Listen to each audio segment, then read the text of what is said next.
Bana soma ekolo kongo na kopesa bino bote bisika nzozali kolanda biso tika ete kimia na nkolo ezala kati na bino kimia ezala na maboti na bino na misala na bino bisika nzozali kosala pe na ba business na bino bozala na kimia tokosenga bino une fois de plus bozala na moto likolo ya bapeka pe makolo mibale likolo ya mabele c'est-à-dire bozala na tranquillité pe bo tia nyonso na maboko ya nkolo bisika bozali kotambola pamba te soki ozali kokanisa mingi mboka na yo osangisi yango na misala na yo osangisi yango na ozali kosala bala muso ko tinda yo na kubunga pe oyo ko perdre n'est-ce pas ba sens ya bomoto oyo ko sala accident ta ngozali ko mangutuka oyo ko perdre musala na yo pamba te mboka na yo ezali na désordre oyo ke moto oyo azali ko raisonner akoki ko zala tranquillité na pesi bino mote mingi na kanisi na émission lelo to ko spécialement na discours oyo Tshilombo auti ko sala na mboka ya UK na mboka Londres tokomeka ko réagir moi muke et puis ko pesa mon point de vue na biso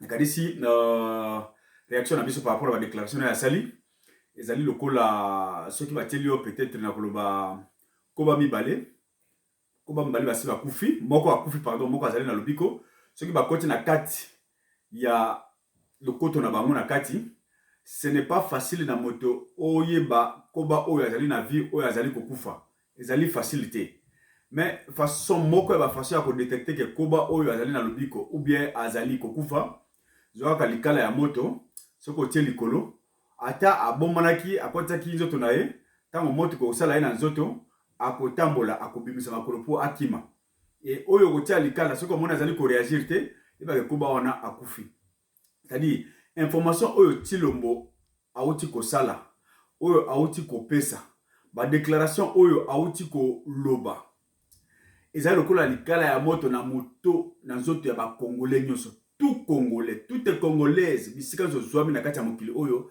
il faut à réagir congolais oyo ko réagir te na discours le message oyo ya Tshilombo azali congolais ya kokufa il n'est pas dit pour na ko réagir il faut que ça la vidéo non il n'est pas dit pour na ko réagir il faut que kaka kotambola non j'espère bien que tout congolais oyo azali na loko ba bengi comme phone azali na ba contact azali na ba ami doit ne fils que na ba message ko koma ko lakisa n'est-ce pas soni ko lakisa réaction négative na ye na discours Tshilombo asali c'est dans ça na azali ko ba été congolais oyo ko réagir te ezana ba milieu politique ezana ba milieu ba église ezana ba milieu ba association ba club ba milieu sportif ba milieu étudiantin partout congolais oyo ko réagir te azali congolais oyo azali ya kokufa. Voilà encore de vrai plus yango pe biso toyo ko réagir na ndengo wana non seulement parce que tozali habitué na ba vidéo na kati ya mwana biso lidap mais surtout que événement toyo ko lekisa yango te.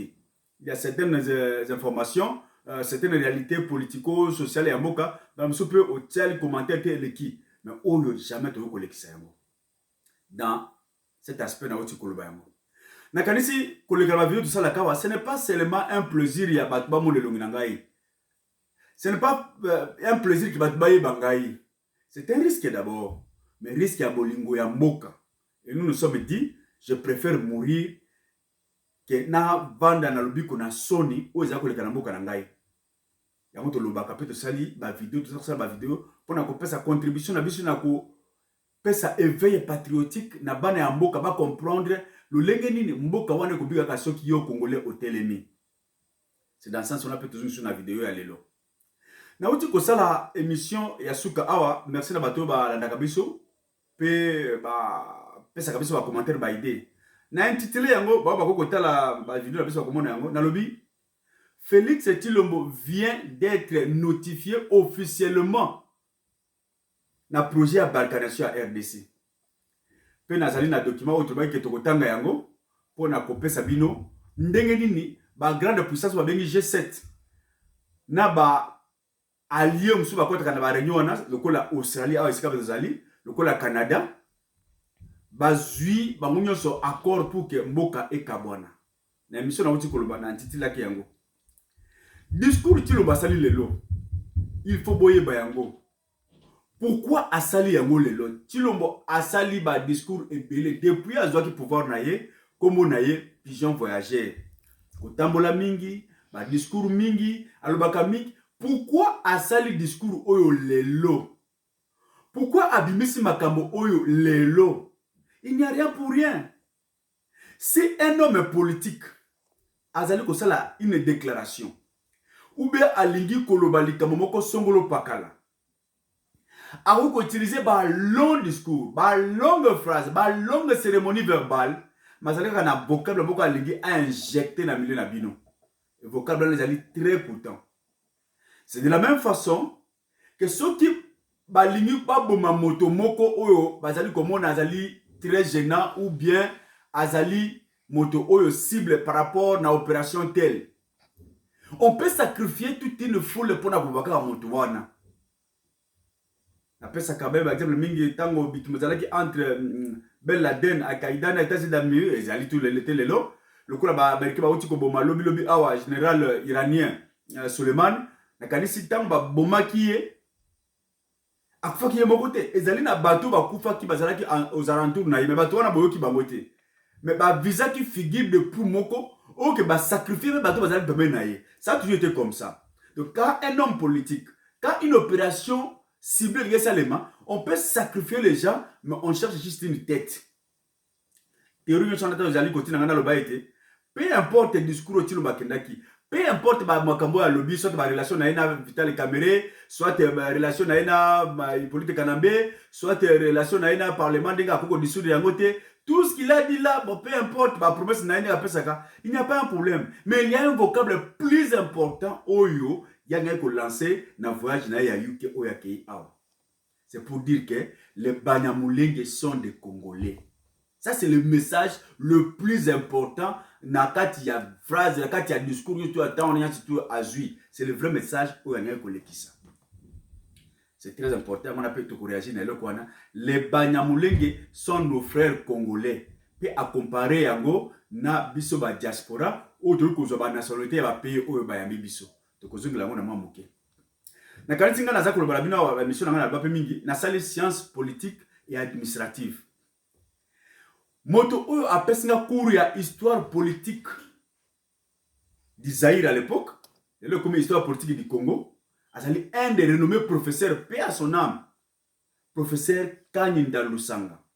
Je crois bien que Batus va laisser l'université de Kinshasa avant d'entrer à AFDEL, Bayebi Komboya, grand professeur Wana. Faculté de droit, économie, sciences sociales, même Batu à Institut supérieur technique médical système, Bayebi grand professeur Wana. Qui aussi, par ironie de sort, a eu la même tribu que Félix Tshilombo. Paix à son âme, professeur Kanyinda. Il fut mon ami. Tout en sciences politiques et administratives, tout en histoire politique à Congo, na kozonge la mingité na o etali origine ya Banyamulenge. Toyebi yango biso nyonso parce que tout le monde en parle et tout le monde peut ayebi mwa muke. Pour moi, Banyamulenge, Mulenge, c'est un endroit précis. Mulenge n'est pas, n'est-ce pas, ethnie, tribu, clan, famille, non, Mulenge ezali ngomba ezali place moko précise. Et ça le kolanga le oyo na pali na matete. Ba ebisingai banya matete. Lobi na changer na kei na monga fula, banya mona monga fula. Na leki na kintambo, banya mo kintambo. Na zonga na matonge, banya matonge. Mais nazali na identité nanga, moi je suis ngala. Ba kobenga nga mongala. Et na kati ya ethnie na biso, l'appartenance ethnique se justifie, se marie toujours na langue. Langue ezali kopé sa dénomination ya batu. Je suis mongala, nous parlons lingala chez nous. Azali mokongo balobaka kikongo. Azali mo swahili balobaka kiswahili. Azali mo luba balobaka chiluba. Azali mo yanzi balobaka kiyanzi. Azali mongo balobaka kimongo. Azali XY balobaka toujours langue ou épaisse que dénomination ethnique wana et salema. Banya Mulenge. Pour montrer que Mulenge ezali ndenge na oti koloba ethnicité. Batu wana bazali na langue qui n'y a pas une langue qui n'y a Mulenge. Ezali te. Mungala, Kimungala, nazali Mungala, Muluba alobaka Chiluba. Mais il n'y a pas une langue Mulenge. Langue Mulenge ezali te. Banyamulenge balobaka langue nini? Kinya Rwanda. C'est-à-dire quoi? Ce sont les Rwandais venus et situés dans un coin précis de la RDC. Donc, ils ne sont pas des Congolais. Il n'y a pas une ethnie congolaise ya Kombo ya Banyamulenge. Pourquoi tu allez Kobango? Parce que Félix Tshilombo, Oyo Azali le président imposteur, usurpateur à pouvoir, qui, par ironie du sort, a commis pour engager RDC Lelo, a officialisé Kombo Wana, Kombo Oyo Ezali, Kombo normal classique était na RDC. Il a officialisé Yango Alobi que Banyamulenge. C'est un nom que nous appelons comme ça dans la rue. Et c'est le côté officiel. Mais Félix a dit qu'on officialisé Yango. C'est-à-dire à cause ici Banyamulenge na kati ya ba ethnie congolaise. Bandeko ezali eloko ya mapanangu bate ya kutika boite. Ezali na ba conséquences politiques graves. Conséquences sociales graves. Ezali lié na o na uti ko sa na émission na lobete Félix Tshilombo vient d'être notifié. Alors, yo en tant que Congolais, si on te notifie d'un problème, on doit réagir. Ce document a été co-signé na Batoloko la Vital Kamere, Azara Siruberwa, pour balkaniser parti à RDC. Na processus ya oyo autodétermination. Maintenant, comme il y a un aspect wana, il y a une conséquence, il y a un soi-disant chef de l'État qui a accueilli pour ça le discours officiel avec sa diaspora, peut n'est-ce pas, qu'on rendre public terme wana ya ethnie moko a officialisé na uti koloba. Maintenant Banyamulenge comme eloko moko officiel parce que chef de l'État azali na pouvoir na déclaration na ye. Déclaration na pouvoir na valeur net ordonnance présidentielle mobimba.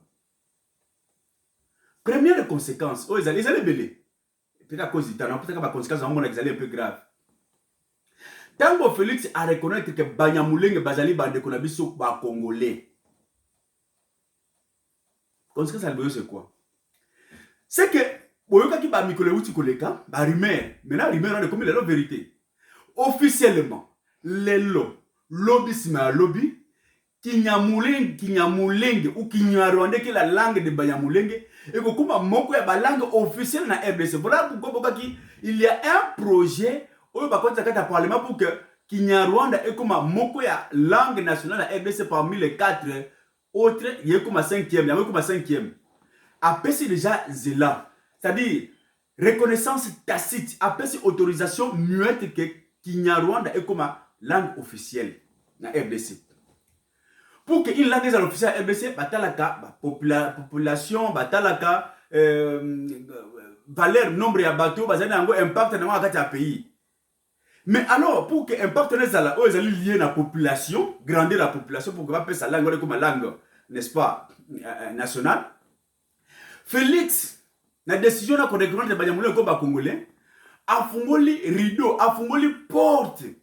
Où ils allaient pour ça que tout Rwanda parce que tango alobi était bino ba diaspora lokola bozali ba boyaki na boko ba komisi bino pe ba kolombo kawana zali pe bango ba koyi bande kuna biso avant na poto mingi azali mona ya poto ayebi comment nous faisons ce que nous faisons awa na poto pour na kozwa nationalité seconde nationalité citizenship ya mboko ba mbio na kopé quatre typique awa na Australie tango koti ça dépend de côté là qui bato ba koti na visa humanitaire d'être ba réfugié après 4 ans okozwa ozana droit comme citoyen australien oko passer d'abord na ba kokena ko tala état na yo c'est-à-dire comportement na yo na mboka okena ba police check batali ozali criminel ozali citoyen malamu ba moni que oui azali citoyen malamu après ba pesi autorisation d'immigration ba sala interview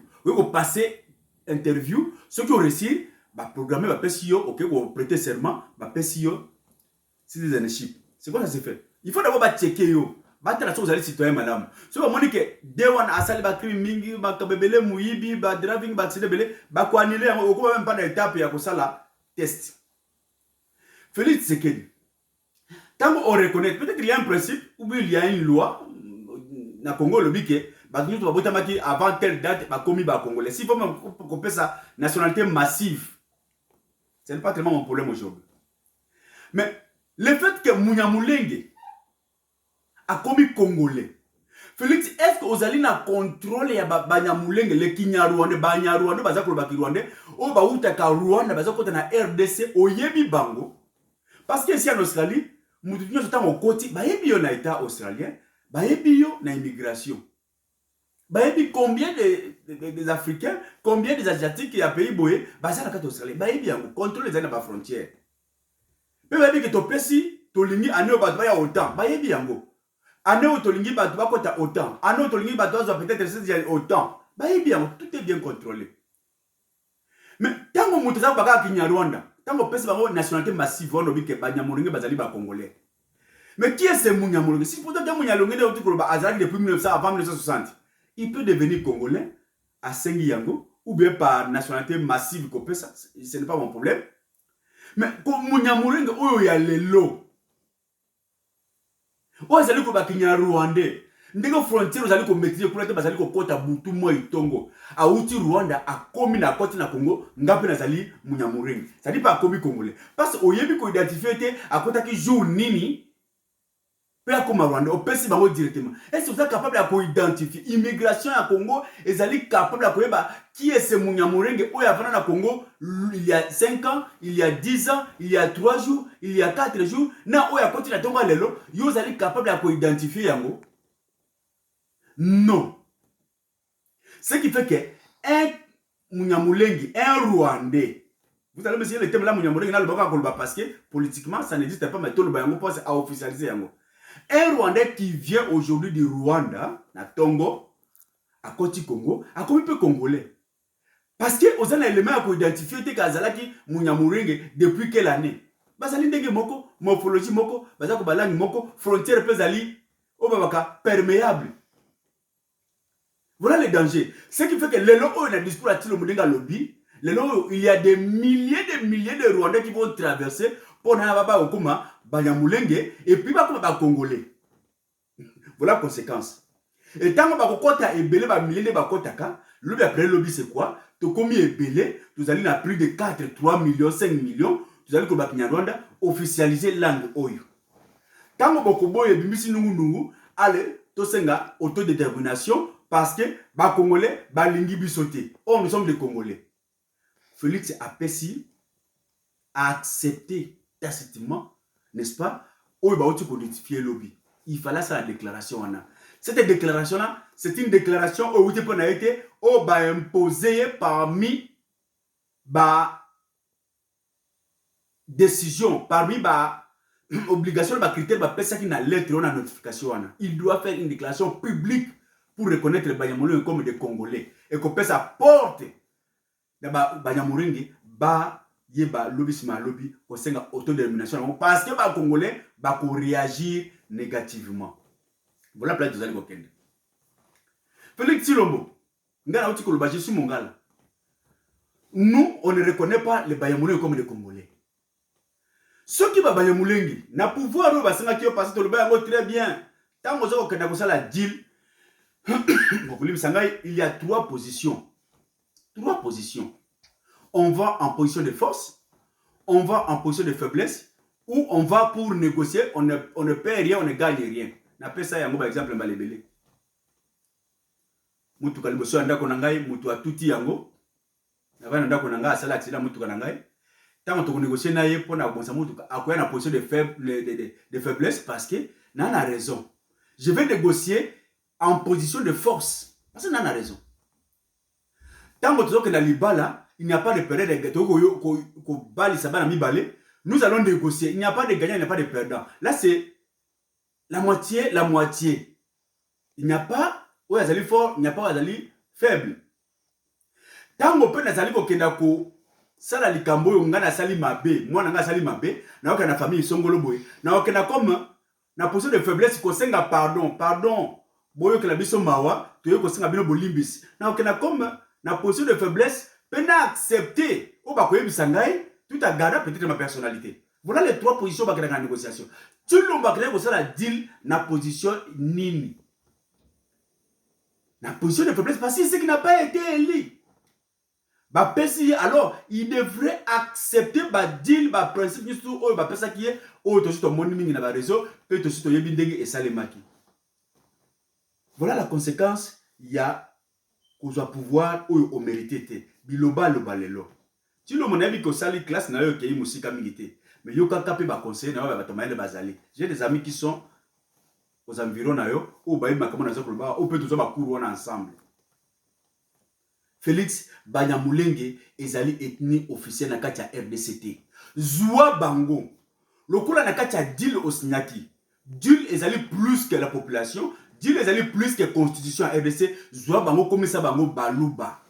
Les Banyamulenge ne sont pas des Congolais, ce sont des baluba. Je m'excuse, ce n'est pas tout Moulouba qui accepte ça. Ce sont les baluba. Il y a Kabeyaka Monga de la famille Tshisekedi. J'ai des amis aussi baluba qui sont des Kabeyaka Monga, des vrais patriotes qui ne sont pas d'accord avec Félix Tshisekedi. Mais Bango Banyamulenge Bazali baluba ya famille Tshisekedi. Kabeyaka Monga, elle est Tshisekedi. Bazali ba Congolais. On ne reconnaîtra jamais les Banyamulenge comme les Congolais.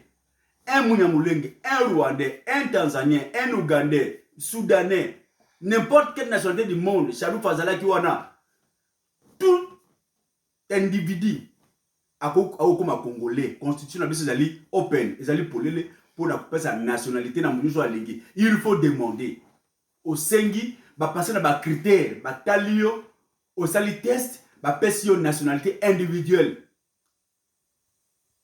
Les Nyamulenge ne sont pas des Congolais. Félix, tu en payeras. Au Kofoute, il y a c'est du peuple congolais. Où ils allaient insulter les leaders politiques.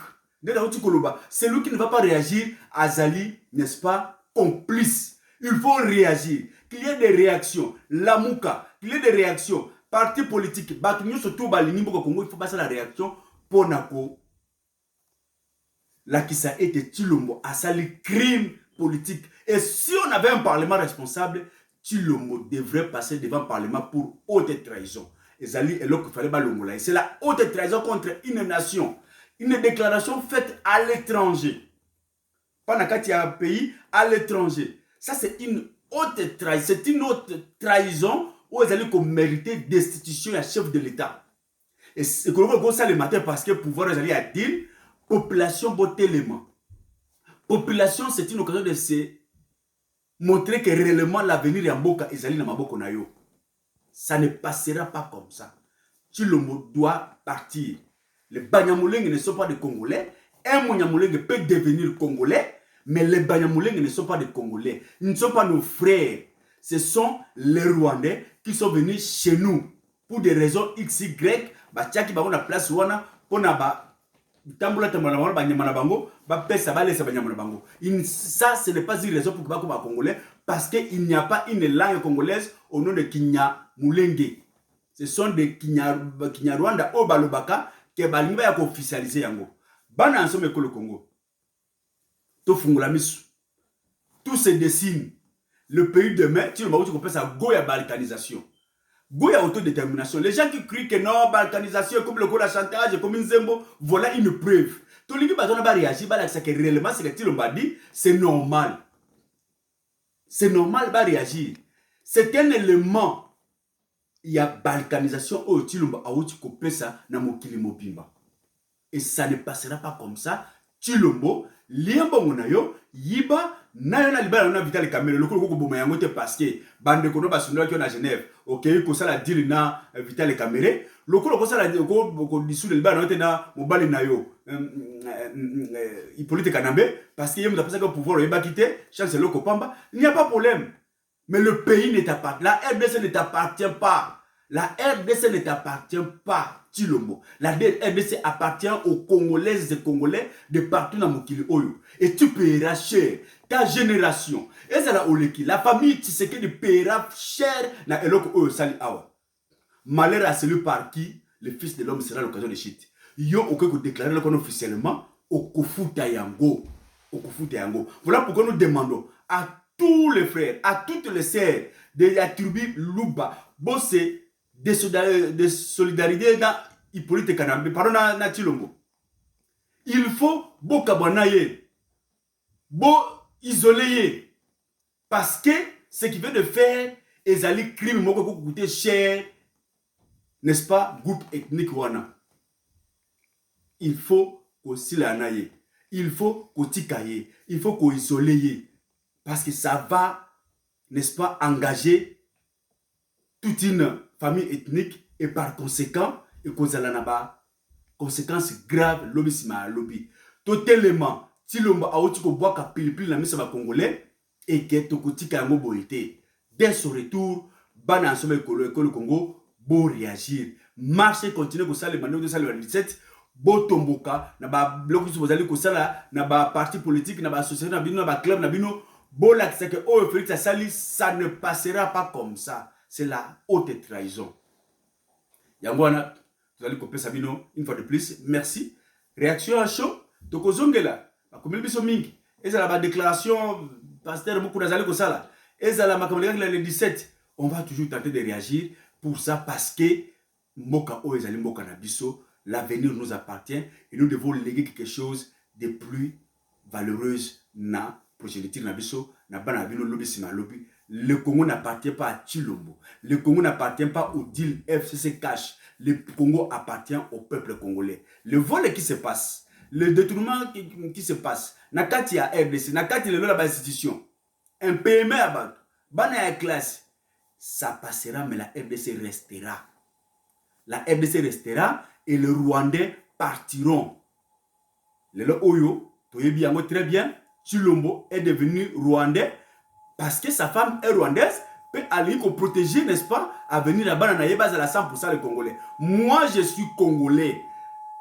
Bakoko ya maman nanga bazali ba Congolais. Bakoko ya papa nanga bazali ba Congolais. J'ai ce droit ya ko beta tolo po na mboka wana.